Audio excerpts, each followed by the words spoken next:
Siap, gerak. Tinggalkan ancang kanan, gerak. Gerak, gerak.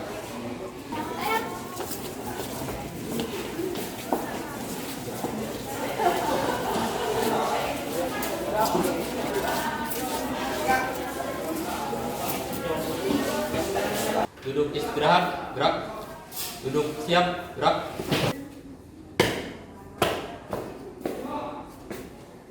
Lapor, kami Taruna Taruni kelas 3 TTT 1 berjumlah 23 orang lengkap siap menerima materi. Siap.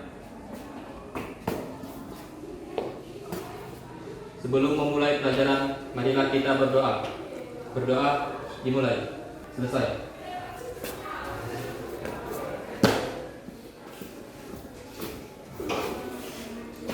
Duduk istirahat, gerak.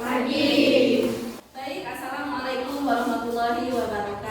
Waalaikumsalam warahmatullahi wabarakatuh. Alhamdulillah bertemu lagi kita dengan pertemuan yang kesekiannya ya dari materi yang lalu.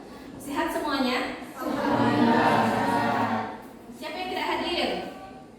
Siap, Mil. Nihil. Hadir semua ya? Ya. Alhamdulillah. Oke, untuk memulai kegiatan kita hari ini, marilah kita mulai dengan membaca basmalah. Bismillahirrahmanirrahim. Baiklah, selanjutnya sebelum kita ke materi, kita seperti biasa membaca surah-surah pendek ya. Sekarang coba bacakan surah Al-Lahab secara bersama-sama. Kita mulai. 1, 2, 3. Bismillahirrahmanirrahim. Tabbat yada abi lahabin wa tab. Ma aghna anhu maluhu wa ma kasab. Sayasla naran dzata lahab. Wa imra'atuhu hammalatal hatab. Fi jidha hablum min masad. Baiklah, selanjutnya adalah Ibu akan menyampaikan tujuan pembelajaran yang akan kita capai di hari ini ya. Yang pertama, setelah mempelajari materi tentang menikah ini, maka tujuannya adalah kalian bisa menjelaskan pengertian nikah dan dalil tentang pernikahan. Itu yang pertama ya. Terus yang kedua, setelah kalian menggali informasi dari berbagai sumber nanti yang akan Ibu arahkan, maka kalian dapat menganalisis hukum pernikahan itu seperti apa dan rukun nikah itu apa-apa saja. Jadi itulah tujuan pembelajaran kita untuk hari ini. Materi kita minggu lalu apa? Hari kiamat. Hari kiamat. Masih ada yang ingat tentang hari kiamat? Masih. Coba Dipa, apa itu hari kiamat? Hari akhir adalah hari hancurnya seluruh alam semesta dan jagat raya. Oke, betul tadi jawaban Dipa? Betul. Hari akhir adalah hari hancurnya seluruh jagat raya beserta alam semesta. Selanjutnya, yang kita bahas hari ini kan tentang pernikahan. Yang akan Ibu tanyakan adalah mengapa manusia harus menikah? Karena ibadah. Karena untuk membuat keturunan. Karena untuk membuat keturunan. Ada lagi pendapat yang lain? Karena mereka adalah ibadah panjang. Karena menikah adalah ibadah yang terpanjang, teman-teman. Oke, Ibu tampung ya. Dari dua pertanyaan, dari dua jawaban tadi, dua-duanya benar. Pernah menghadiri pernikahan? Pernah. Pernah. Kira-kira ketika kalian menghadiri pernikahan, apa sih yang kalian lihat di sana? Ngantin. Sepasang apa? Pengantin. Selain sepasang pengantin, ada ijab kabul. Baik, silakan kalian amati gambar yang akan Ibu bayangkan berikut ini. Silakan dilihat ya. Gambar pertama, gambar apa Ibu? Ya, pengantin. Gambar kedua, ada cincin. Terus gambar ketiga, bayi. Gambar keempat, ada keluarga. Oke, ada 4 gambar ya. Dari gambar ini, ada yang bisa mendeskripsikannya? Dari gambar yang pertama adalah gambar sepasang suami istri, dan kedua gambar cincin Ya, yang disebut sebagai mahar dari laki-laki untuk perempuan, oke. dan gambar ketiga gambar anak karena dalam pernikahan pasti akan memiliki keturunan, Oke. dan gambar keempat akan membentuk suatu keluarga kecil ataupun besar. Oke. Sekarang Ibu akan menjelaskan sedikit materi ya. Tema kita hari ini adalah dengan indahnya membangun mahligai rumah tangga. Jadi ini tema yang akan kita bahas. Nah, secara syariah itu nikah adalah akad ya. Akad yang mengharapkan pergaulan antara laki-laki dan perempuan yang bukan mahramnya, yang menimbulkan hak dan kewajiban masing-masing. Jadi secara syariah nikah itu harus ada akadnya. Apa itu akad? Akad itu adalah perjanjian. Dalam bahasa di nikah ini artinya adalah ijab kabul. Itu akadnya, akad ijab kabul. Jadi untuk menyatakan bahwa nikah ini akan menghalalkan segala hubungan antara laki-laki dan perempuan, maka harus didahului dengan adanya akad atau ijab kabul. Pengertian nikah menurut ulama. Yang pertama ada Imam Malik, kedua Hanafi, ketiga Syafi'i, keempat Hambali. Dari dua pembahasan tadi ya, pengertian nikah secara bahasa, secara syariah, terus pengertian nikah menurut para ulama. Kira-kira ada yang ingin ditanyakan? Oke, silakan. Pertanyaannya, cara terbaik memilih pasangan hidup menurut Islam adalah? Bagaimana? Pertanyaan dari temannya ya. Bagaimana cara memilih pasangan terbaik menurut Islam? Baik laki-laki maupun perempuan. Dari pertanyaan Nur Elisi tadi, kira-kira siapa yang akan atau bisa menjelaskan? Menurut kalian, kira-kira pasangan yang terbaik menurut Islam itu di dalam memilihnya seperti apa sih? Yang tidak memiliki hubungan di antara Yang tidak memiliki hubungan keluarga. misalnya ada anak. Menurut si Dayak ya, yang pertama adalah cara kita memilihnya. Yang pertama yang diperhatikan adalah bukan keluarga dekat, yang tidak memiliki hubungan keluarga. Terus ataupun yang tidak memiliki halangan untuk menikah.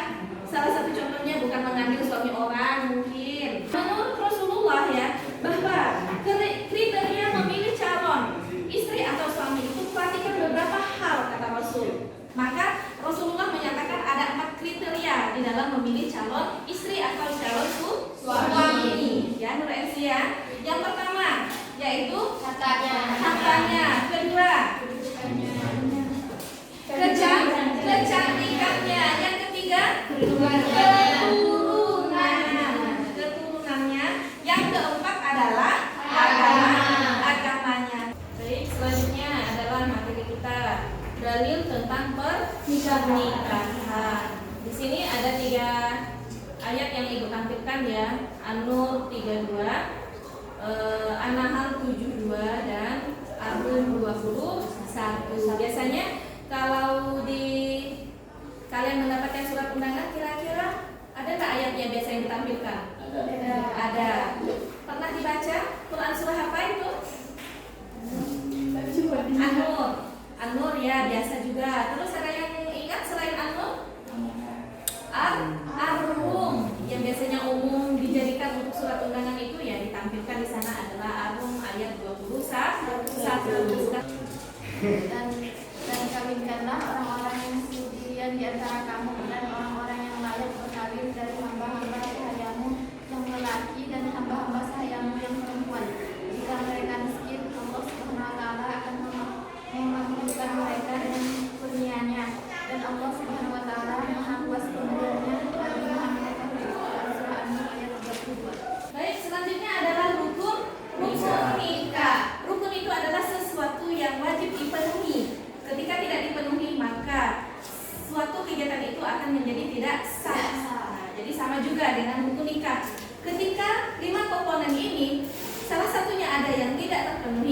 pernikahan itu dinyatakan tidak sah. Jadi kita lihat apa saja di sini yang menjadi rukun untuk suatu pernikahan. Yang pertama adalah harus ada calon pengantin laki-laki. Jadi calon pengantin laki-lakinya itu harus ada.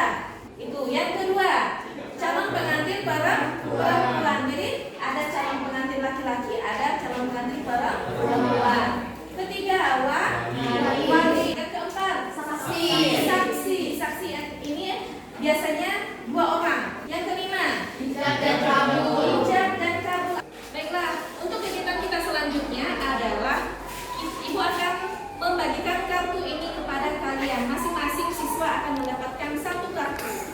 Jadi dari kartu ini ada yang mendapatkan pertanyaan dan ada yang mendapatkan jawaban. Setelah kalian masing-masing mendapatkan kartu, silakan nanti dibuka kartunya. Kira-kira mendapatkan jawaban atau pertanyaan?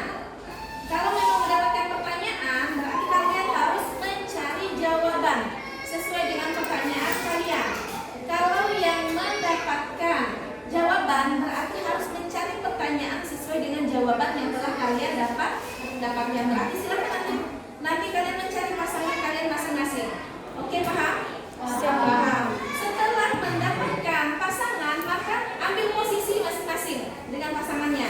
Ambil posisi. Setelah itu nanti kita akan mempresentasikan dari apa yang kalian dapatkan. Siap, Bu. Setelah kalian presentasikan, maka silakan tempel di papan tulis yang ada di depan. Paham? Paham. Baik, Ibu bagikan dahulu. Tuh.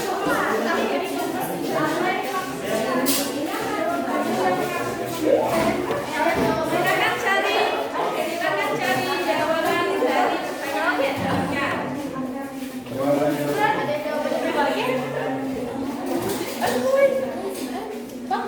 Baiklah, kalian telah mendapatkan pasangannya masing-masing ya, sesuai dengan pertanyaan dan jawaban yang telah Ibu berikan. Sekarang silakan presentasikan dari hasil yang kalian dapatkan, pertanyaan dengan jawaban itu. Dari hasil pertanyaan dan jawaban yang kami temukan yaitu adalah tentang undang-undang yang mengatur tentang pernikahan adalah Undang-Undang Pernikahan Nomor 1 Tahun 1974. Oke, cukup ya. Baik, silakan kembali ke tempatnya. Kita beri aplaus untuk kelompok pertama. Kelompok kedua, silakan Zahra dengan pasangannya yang telah kalian temukan tadi. Kami berdua akan mempresentasikan pertanyaan dan jawaban yang kami dapat. Pertanyaannya adalah, jelaskan menikah itu sunnah. Jawabannya adalah kondisi di mana seseorang memiliki kemauan dan kemampuan untuk menikah, namun belum juga melaksanakannya, dan ia masih dalam kondisi terhindar dan terlindungi dari perbuatan zina. Silakan tempelkan kartu yang kalian dapatkan di tangan kalian itu di papan tulis di depan masing-masing dengan pasangannya.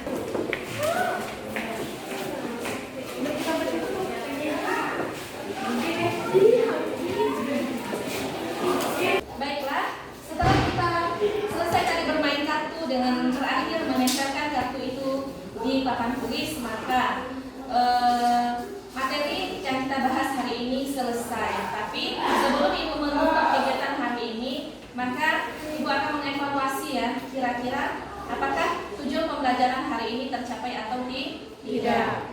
Kira-kira siapa yang masih ingat apa yang dimaksud dengan pernikahan secara syariah? Ya, silakan Zahra. Menurut syariat, nikah berarti akad yang menghalalkan pergaulan antara laki-laki dan perempuan. Apa saja rukun nikah? Nanda, silakan. Yang pertama adanya calon dari laki-laki, dan yang keempat ada 2 orang saksi. Ada 2 orang saksi. Yang kelima ada ijab kabul. Ada ijab kabul. Oke, mungkin untuk kegiatan hari ini cukup sampai di sini. Selanjutnya untuk materi kita minggu depan yang akan kita bahaskan yaitu materi tentang pertama tujuan nikah ya. Yang kedua adalah kewajiban suami dan istri. Yang ketiga tentang hikmah perkawinan. Dan yang keempat adalah tentang pernikahan yang dilarang di dalam Islam. Itu materi yang akan kita bahas di minggu yang akan datang. Paham semuanya? Paham. Baiklah, semoga apa yang kita kita pelajari hari ini bermanfaat dan bisa kalian terapkan dalam kehidupan sehari-hari. Artinya, ketika kalian memilih calon pasangan tadi seperti apa kan sudah dijelaskan ya. Jadi kalian paham untuk memilih calon pasangan nantinya ke depan.